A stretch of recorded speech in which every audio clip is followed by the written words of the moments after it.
এমন জায়গায় নিয়েছেন, আল্লাহ আপনাদের মর্যাদা এমন জায়গায় নিয়েছেন যে ময়দানে মাশরে আপনাদের কতই না কদর হবে। সুবহানাল্লাহ। আপনারা কত সৌভাগ্যবান, এই সরকারে দো আলমের উম্মত হয়েছেন। আর অন্যান্য নবীরা আমাদের নবীর মিলাদুন নবী করতে করতে দুনিয়ায় এসেছেন, করতে করতে দুনিয়া থেকে পর্দা করেছেন। সুবহানাল্লাহ। মিলাদুন নবী জায়েজ না নাজায়েজ তোমার মতো কাঠমুল্লা থেকে শোনার কোনো দরকার নাই। সামনে যদি কোরআনটা থাকতো খুলে খুলে জনগণকে দেখাতাম। আল্লাহ মিলাদুন নবীর কথা কোরআনে বলেছেন, তুমি কে কাঠমুল্লা মিলাদুন নবীর বিরোধিতা করার? ঠিক কিনা বলেন? তোমাকে তো শিখার দরকার নাই। আল্লাহ যুগে যুগে হাজার হাজার নবী রাসূল প্রেরণ করেছেন।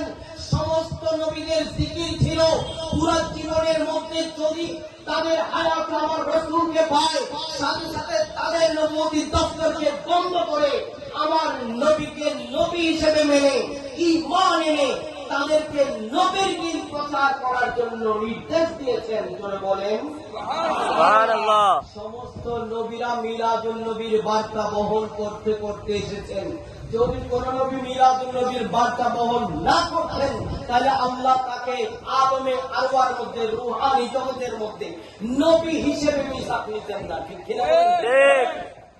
সুতরাং মিলাদুন নবীর মর্যাদা বোঝার জন্য you have to study a lot on the prophet, on the criteria of prophet, on our prophet, how it stays in the Nabi, how it stays in the Rasul, how it stays in the Makhlukat.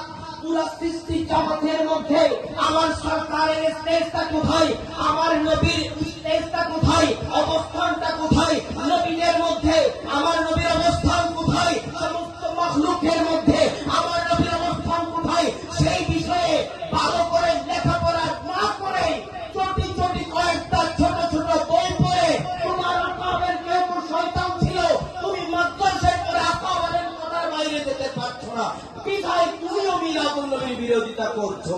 ঠিক কিনা বলেন? হাদিয়া দিয়ে দিয়েছে, আলহামদুলিল্লাহ বলেন আলহামদুলিল্লাহ। দান করুন। তো মিলাদুন নবীর দলিল শুধু গায়ের জোরে কথা বললে হবে না, দলিল ভিত্তিক কথা বলার যুগ এসেছে। ঠিক কিনা বলেন? দলিল ভিত্তিক কথা বলার যুগ, দলিল দিয়ে কথা বলতে হবে। কারণ বর্তমান সময়ে যাদের অল্প টাকা পয়সা হয়ে যায়, ওরা মডারেট ইসলাম মোবাইলের মধ্যে খুঁজতে শুরু করে। মডারেট ইসলাম খুঁজতে যায় এক শ্রেণীর এজিদপন্থী, এক শ্রেণীর আবু জেহেল পন্থী, এক শ্রেণীর উমাই ইবনে খালফের মতো মুনাফিকপন্থী বিয়াদব মোল্লা অনলাইনের মধ্যে এমন ভাবে সক্রিয় হয়েছে, তারা মানুষকে নামাজের দিকে না টেনে মানুষের নামাজের ভিতরে ফিতনা ঢুকিয়ে দিয়েছে। যুব সমাজ আগের মতো আল্লাহু আকবার করে ওই নবীর উপরে আর নিয়ত বাঁধছে না, তাহলে সূরাতে নিয়ত বাঁধছে না। ওরা এখন এমন ভাবে এডুকেটেড হয়েছে, ওরা তার সূরা বাদ দিয়ে নারীদের মতো, এক লক্ষণের মতো ওই ধরনের বেশরমা, বেপরদা, বেহায়া, নির্লজ্জ যুবকের মতো আমার আপনার পরিবারের যুবকরা নামাজ পরিবর্তন করে বুকের মধ্যে নিয়ত বাঁধা শুরু করেছে। জোরে বলি নাউযুবিল্লাহ। এই কেবল ওই শ্রেণীর মানুষগুলোই মিলাদুন নবীর মাস আসলেই পুরো একটা মাস ধরে নাক চিপে ধরতে থাকে, গন্ধ পাচ্ছে বিদআতের। ঠিক কিনা বলেন?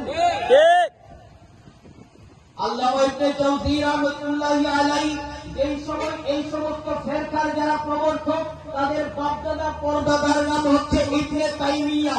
তাইমিয়া যখন ছিলেন, ইবনে জাওযী রাহমাতুল্লাহি আলাইহি তখন ছিলেন। তাইমিয়া একজন আলেম হলেও মূলত তিনি ইহুদি গুপ্তচরের গডফাদার ছিলেন। তিনি আমার আল্লাহর কুদরতি অবস্থান থেকে শুরু করে আমার রাসূলের সমস্ত ক্ষেত্রে মাযহাবের প্রত্যেকটা উসুলের উপরে বিরোধিতা করতে গিয়ে, ফিতনা সৃষ্টি করতে গিয়ে সারা জীবন কাটিয়ে দিয়েছেন। ইবনে জাওযী রাহমাতুল্লাহ আলাইহি তার কিতাবের মধ্যে লেখেন, শাইখুল ইসলাম ইসলাম ইবনে তাইমিয়া নয়, খোদার কসম শাইখুল ইসলাম ইবনে তাইমিয়া নয়। ইবনে তাইমিয়া হচ্ছে শাইখুল বিদআত।